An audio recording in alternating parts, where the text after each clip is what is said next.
नई हवेली horror story. कहते हैं इस दुनिया में कुछ ऐसे राज हैं जो सामने ना आए तो ही अच्छा है। इस दुनिया में कुछ शक्तियां हैं जिन्हें हम देख नहीं सकते पर महसूस जरूर कर सकते हैं। उन्हीं में एक भयानक शक्ति हर 100 साल बाद जाग उठती है के बारे में है। रिहान और नेहा दोनों ही राइटर्स थे और मुंबई शहर की भागदौड़ से थक चुके थे। दोनों ने फैसला किया कि वो मुंबई शहर से दूर एक घर ढूंढेंगे और वहीं रहेंगे। महाराष्ट्र में एक छोटे से गांव में उन्हें एक हवेली मिली और वो दोनों उसमें शिफ्ट हो गए। हवेली पुरानी थी लेकिन बेहद खूबसूरत। हवेली के मालिक की मौत हो गई थी और तब से वो खाली पड़ी थी, इसलिए वो उन्हें सस्ते में मिल गई।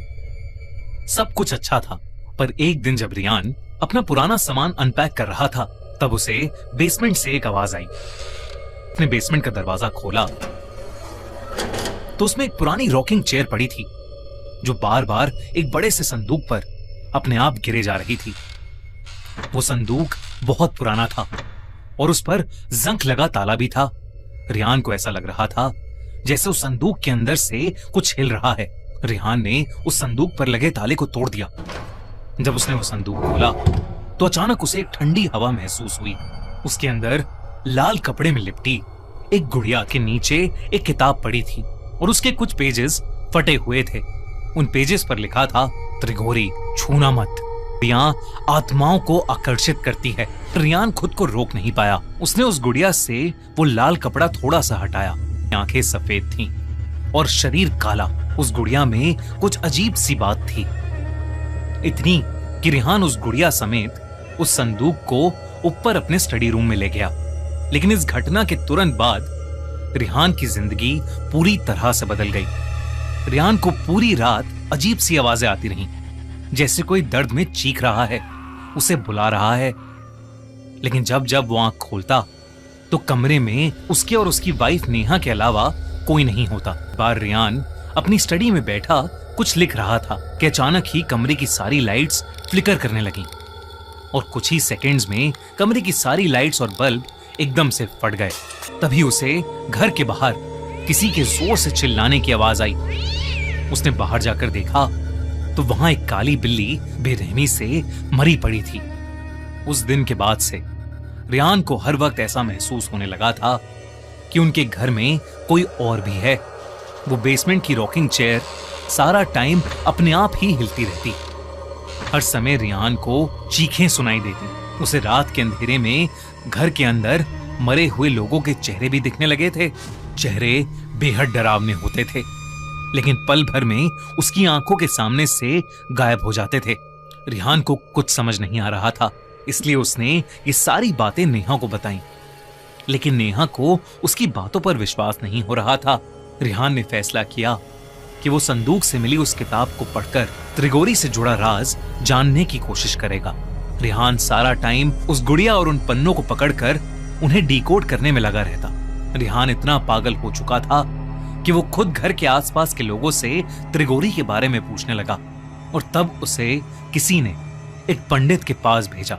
जब वो उस पंडित से मिला तो उस पंडित ने रिहान को कुछ ऐसा बताया जिसे सुनकर रिहान के रोंगटे खड़े हो गए। उसने बताया कि हर 100 साल में एक अजीब घटना होती है जब चैत्र अमावस्या, चैत्र पूर्णिमा और बैसाखी अमावस्या एक ही महीने में आते हैं और तब एक बहुत ही भयानक काली शक्ति जाग उठती है, त्रिगोरी। ये 3 रातें 100 साल में एक बार जब अप्रैल के महीने में आती हैं तो अपने साथ एक तबाही लाती हैं। 1 अप्रैल चैत्री अमावस्या से लेकर 30 अप्रैल यानी बैसाखी अमावस्या तक अप्रैल शताब्दी का सबसे खतरनाक महीना बन जाता है और इस पूरे महीने को कहते हैं काल त्रिगोरी। त्रिगोरी अपने साथ एक ऐसा कहर लाता है जो सब कुछ बर्बाद कर सकता है।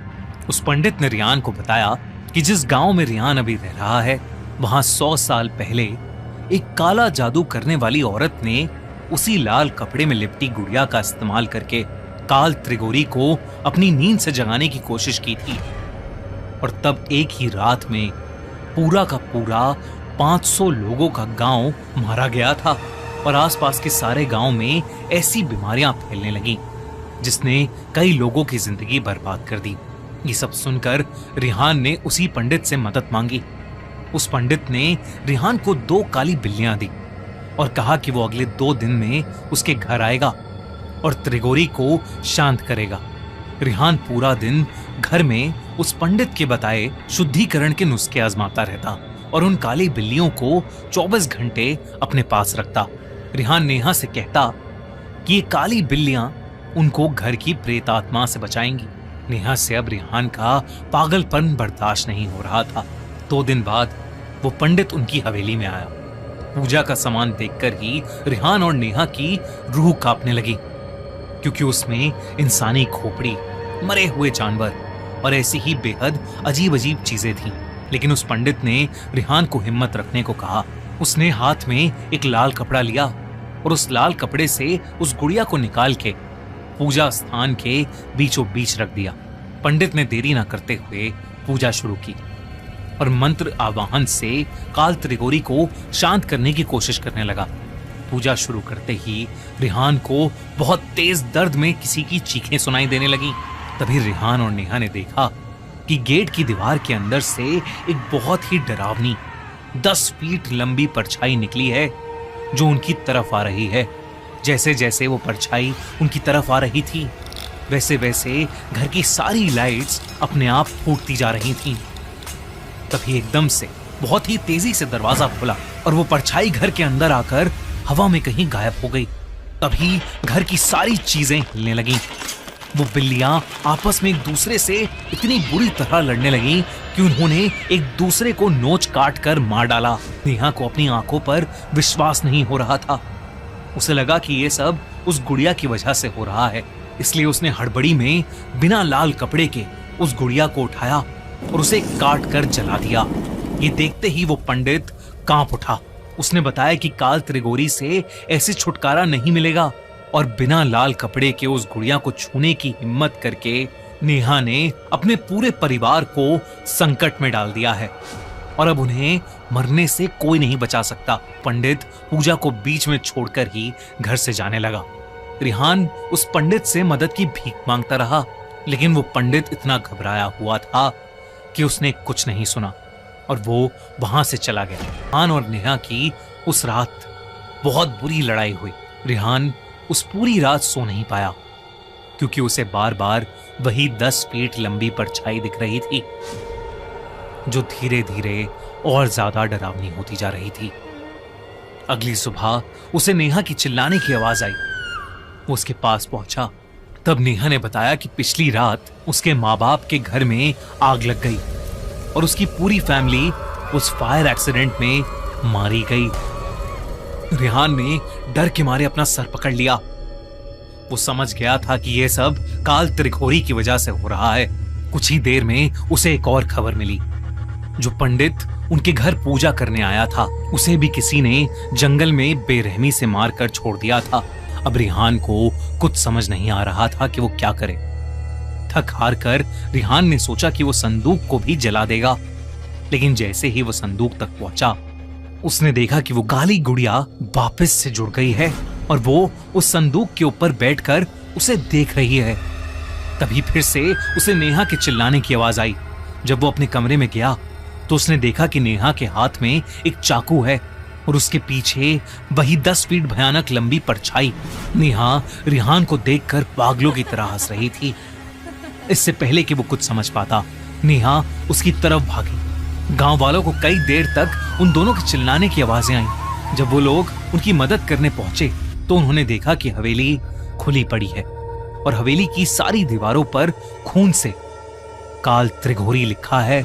जब गांव वाले हवेली की बेसमेंट में गए तो उनके रोंगटे खड़े हो गए, क्योंकि वो दोनों पति पत्नी घर की बेसमेंट में बेजान पड़े थे। पुलिस की इन्वेस्टिगेशन में उन्हें रिहान के स्टडी टेबल पर उसकी डायरी मिली, जिसमें उसने पिछले कुछ दिनों में जो कुछ भी उनके साथ हो रहा था वो सब लिखा था। लेकिन जब पुलिस ने पूरा घर छाना तो उन्हें वहां ना ही कोई संदूक मिला और ना ही कोई गुड़िया। बस दीवारों पर बड़े बड़े खून से लिखे हुए 2 शब्द, काल त्रिगोरी। दोस्तों, आपको क्या लगता है कि क्या है काल त्रिघोरी का रहस्य, और क्या होगा जब वो 100 साल बाद वापस जागेगा? अगर आपको इस इंडियन फोकलोर लेजेंड और राज के बारे में जानना है तो देखिए नई हॉरर फिल्म काल त्रिघोरी, जो थिएटर्स में ऑलरेडी रिलीज हो चुकी है। तो डोंट मिस आउट ऑन काल त्रिघोरी।